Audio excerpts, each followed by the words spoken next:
This is All Clear, the Firefighter Health and Wellness Podcast. I am Travis, and over there is my co-host, Eric. And we have a special guest today, Eric. Can you guess who we have with us? I would guess, seeing he is in your setting, he belongs to you. Yes, he. Or yes, you belong to him. Oh, yeah. Something like that. Now, belongs to his mama. Well, I got my dad with me today, Ed McGaha. My dad is our very first guest, and he is a great guest for a very good reason. So I'm not going to tell his whole story, but we have chatted a little bit before we started recording today. So take it away, Dad. Why don't you tell us who you are? Well, my name is Ed. I just go by Ed. I'm Travis's dad. And back in probably the mid-'60s, we worked for an ambulance service here in our county. And before the funeral homes had it, and they wanted to get out of it. So it picked up with a personal people ran it.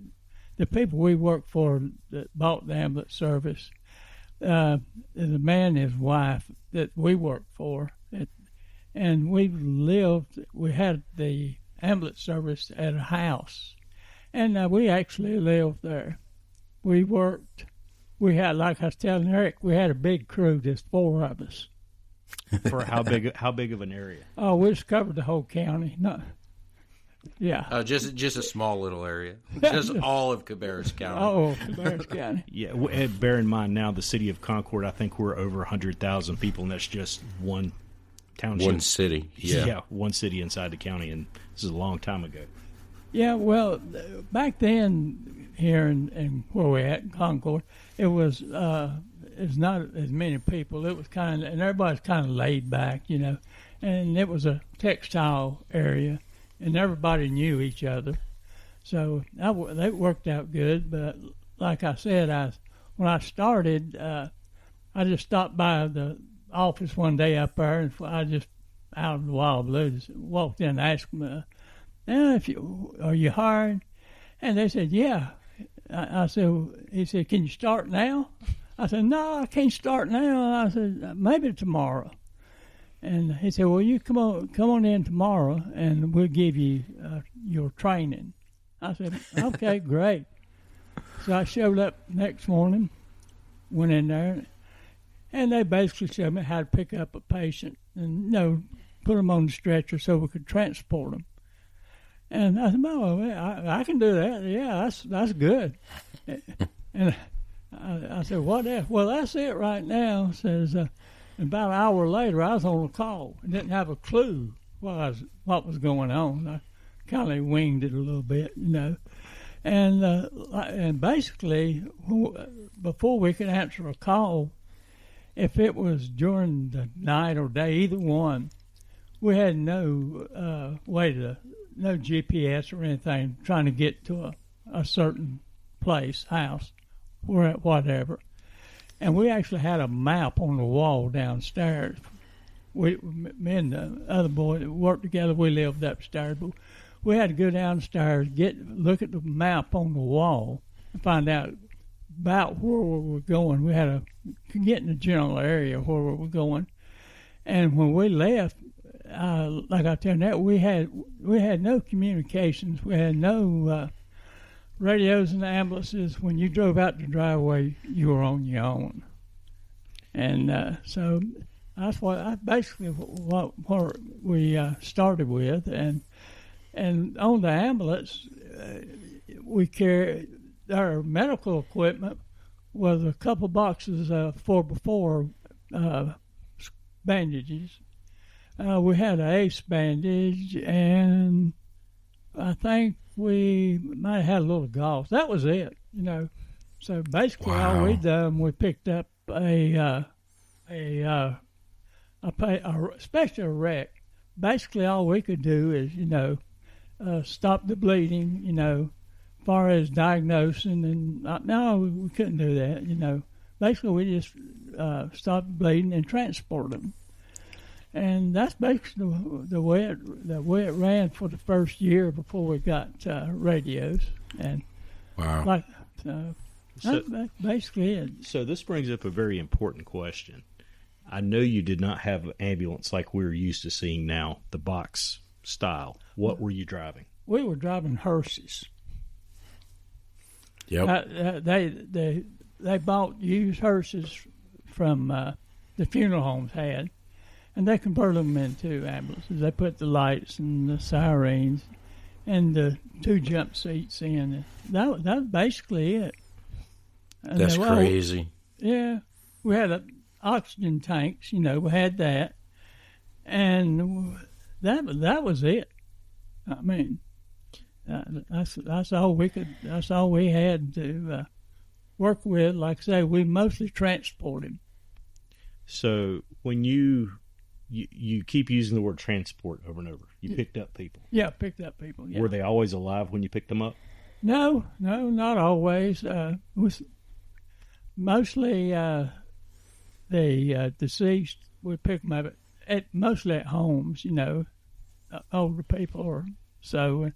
Occasionally we'd get some wrecks. There'd be some, deceased in the wrecks, but basically we just put a Band-Aid on them. Might as well say, and take them transport them up to the hospital.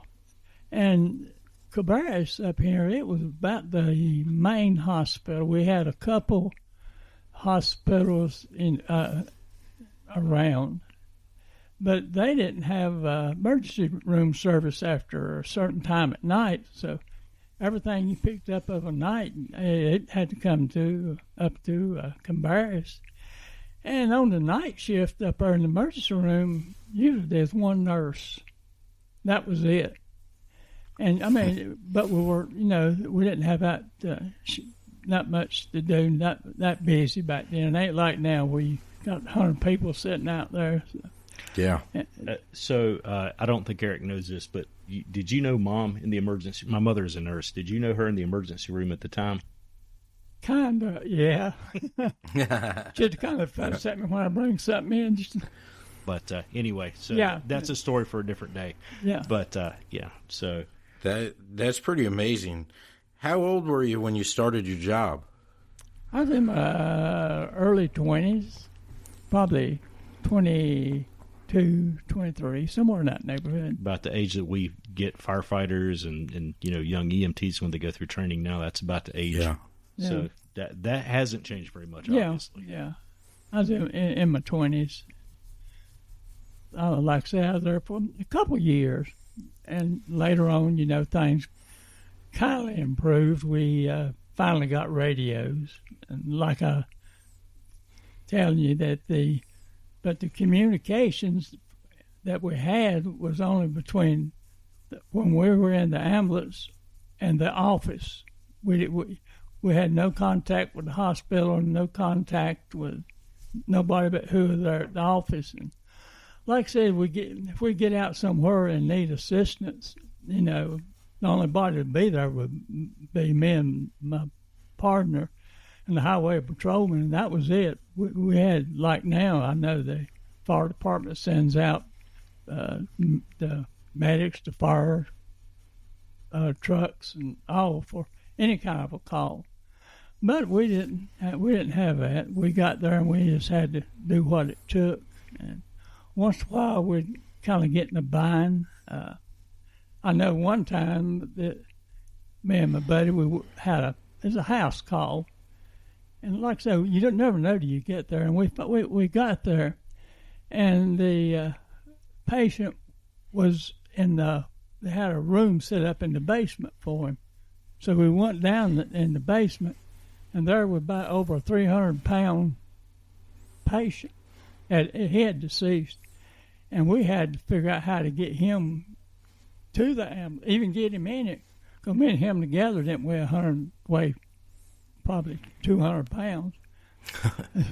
So we struggled. We finally got him in there, and he was so big that we had to take his arms and tie them across his chest to keep him, from, because we couldn't get him like you should on the stretchers. But we finally worked it out and got him in there and got him transported. But like I say, there's no help. That's interesting too that you mentioned that, Dad. Whenever I did my EMT training, they showed us the binder and the cards that they have in the ambulance, what to do if you have a anaphylactic react, whatever. There's a card for it, and if there's no card, you get on the radio and you call for medical supervision. So obviously you didn't have that. No, option. we didn't have it. No. Make it up as you go. Make it up when you get to a call. You make a decision, and sometimes decisions were kind of difficult. I know we went to it was a head-on collision. It was a wreck, and when we got there, there were two patients. One was in the car, and he was unconscious. We didn't know the extent of injuries. And there's another lady in the other car kept saying, "Well, I'm pregnant," and so we couldn't take both of them, so we had to decide which one we would transport, and we took the guy in the car because we had the backup coming. They'd call for another ambulance or the rescue squad, and they came to within shortly after. We got loaded and left, but stuff like it just happens. It's a lot different times. Oh yeah, I can't believe it. That's amazing. Yeah. We need to spend more time outside of this podcast and I'll pick your brain. I just want to hear. That won't be hard to do. I just want to hear stories. I'm sure you got a ton of them, but that is absolutely amazing. Getting into the job and what you see now compared to the way it was when you got in. If you could have had one piece of advice going into the job, what do you wish that had been? Have probably more training. Yeah. That would be the big. Yeah, you said when you stopped by that they were ready to hire you on the spot and wanted you to work that day. That night, I put it off to the next day. And nowadays, just going through an EMT class, it is several hundred hours just in itself, and then the ride along. Yeah, and then you get into the paramedic programs, and that's a 2-year program. Yeah, like I said, we had the certification, just a basic Red Cross certification, basically just first aid. That was it. Wow. No training on to handle different situations like major trauma situations from a wreck, and a lot of the trauma that from wrecks and all, they would transport them to Cabarrus, and back then Cabarrus, they couldn't handle something like that, so then we'd have to transport them from Cabarrus to Charlotte to Memorial Hospital, where they were more we have to handle stuff like that.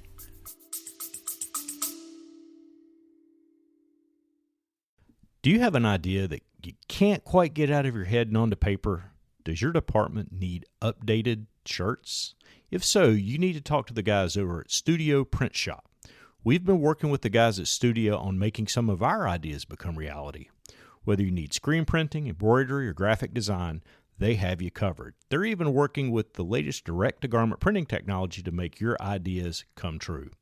Check out their link on our website or go to studioprintshop.com and get 10% off your first order when you use the discount code ALLCLEAR. Studio Print Shop, creativity fueled by passion and vision.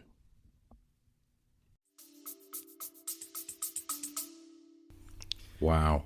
Eric, I want to tell a story about my dad. When I started my journey into the fire service and everywhere that I've wound up at over the last decade or so. I had to get my EMT certification, and I did it at the local community college, and 6 months at night. We passed the portion there, but I had to go take my state exam, and it was in Pinehurst, North Carolina, at the community college there at Sand Hills Community College, where I was going to take my exam.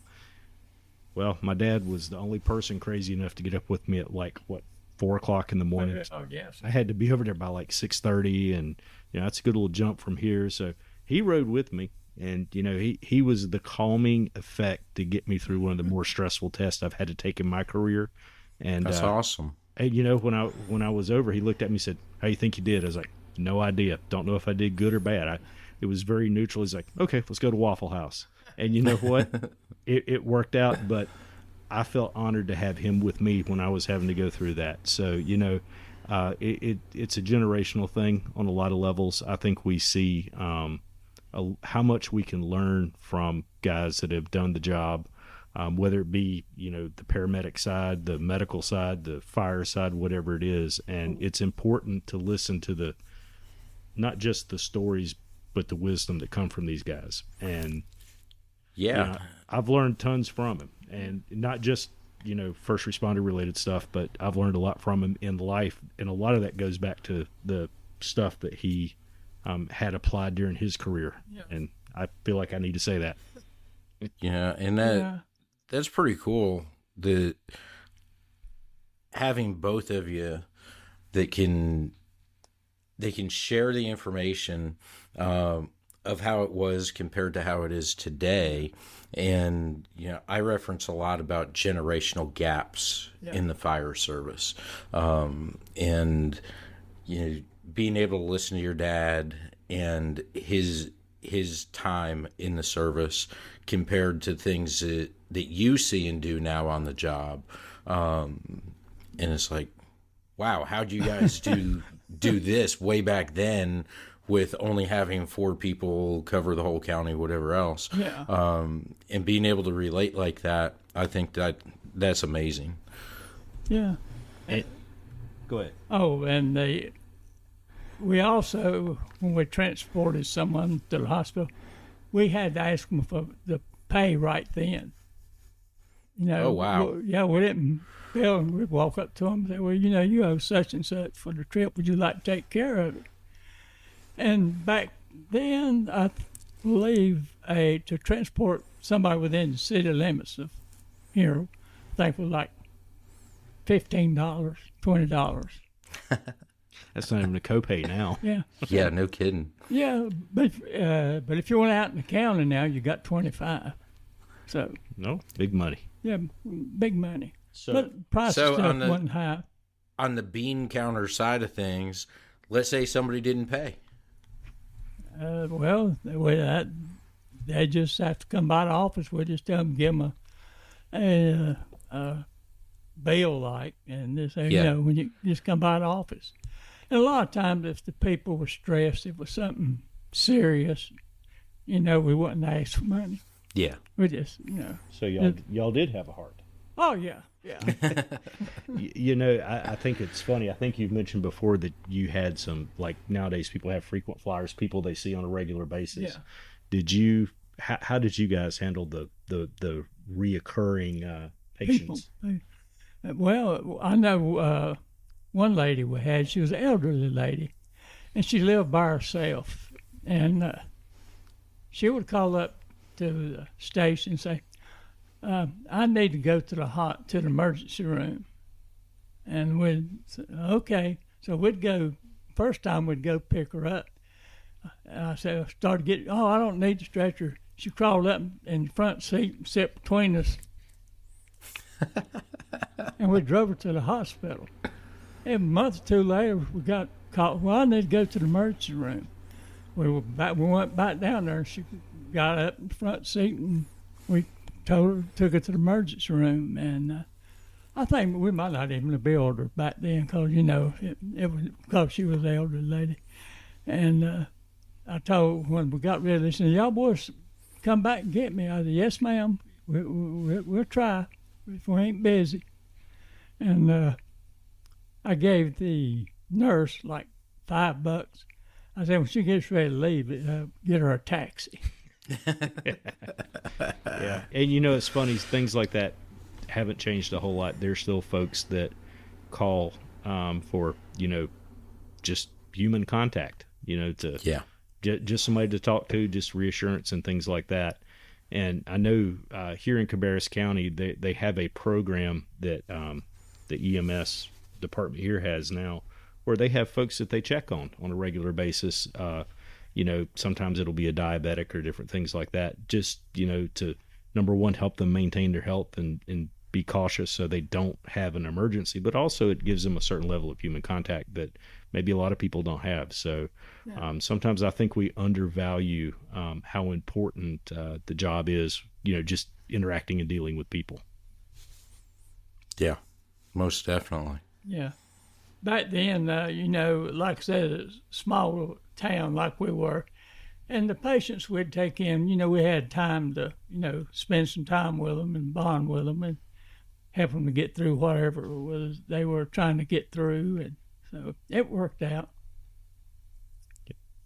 That is very true. And, Dad, I really, Mom and I had been talking a long time about how we need to record and put down for posterity your experiences as to what you've done, because it is very valuable, not just to us and not just for a funny story here or there, but there is a lot that we can learn from our elders, in the service, whether it be a chief at the department now or your dad who did something that it wasn't his career for the rest of his life, but he did it long enough to have an understanding for how things go.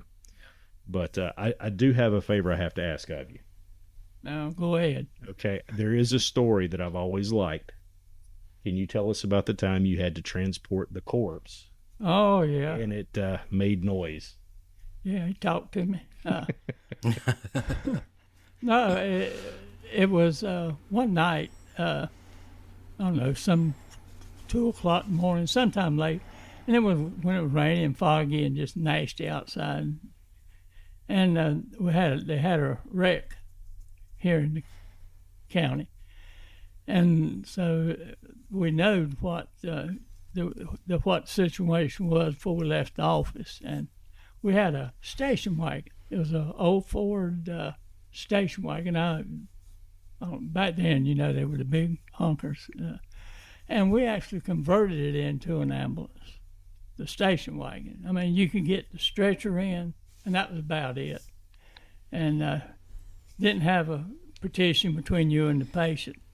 And sometimes I had to slide the seat up a notch to be able to get the patient in.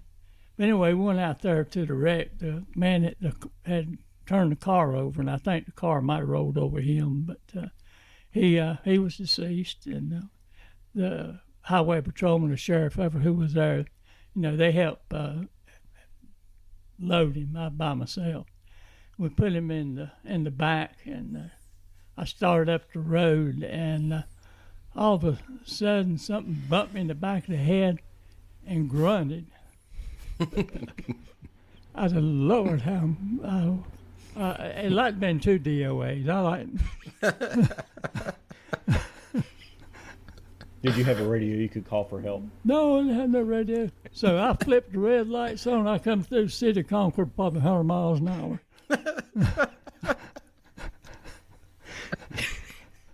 Did you ever find out if he was he properly secured or not tied down? Or? Yeah, I had to put my brakes one time pretty hard when I was transporting, and I think then he slid up when he bumped in the back of me, and my wife said that you build up air in your lungs, and then all of a sudden you just exhale. Well, he chose to exhale when it hit me. And we both exhale. You see, growing up, I would hear stories similar to that all the time. And I think we're going to have to do a special Patreon edition eventually where we let him tell some unfiltered stories that maybe the general public aren't quite ready for. A lot of them. But, I just want to tell you, Dad, thanks for coming and hanging out, being our first real guest on the All Clear podcast. Yeah, I enjoyed it. It's an honor, and I'm sure you'll be back. You live, 100 yards from me? So, oh, yeah. So if we ever get in a bind, we got instant fame here. Oh, yeah. But, the one takeaway I have, one thing that my dad has taught me over the years is you play, you pay. He's always told me that, and it makes a lot of sense in a lot of ways that, if you don't take what you do seriously, it's going to get you in trouble. And then also, sometimes you have to take a risk in order to do what you want to do. So, that's kind of my takeaway from my dad, and I just wanted to share them with our listeners and just see how awesome it is when you talk to some of the guys, the salty guys that have been around a while, and you can learn some really cool stuff. I know I appreciate you being here tonight. That was phenomenal. Thank you. All right. I enjoyed it. Well, cool. Well, you have been listening to the All Clear podcast, and we'll talk to you guys soon. Have a good evening. You have been listening to All Clear, presented by the North Carolina Firefighter Cancer Alliance and the First Responder Peer Support Network. Please rate us on your podcasting app of choice.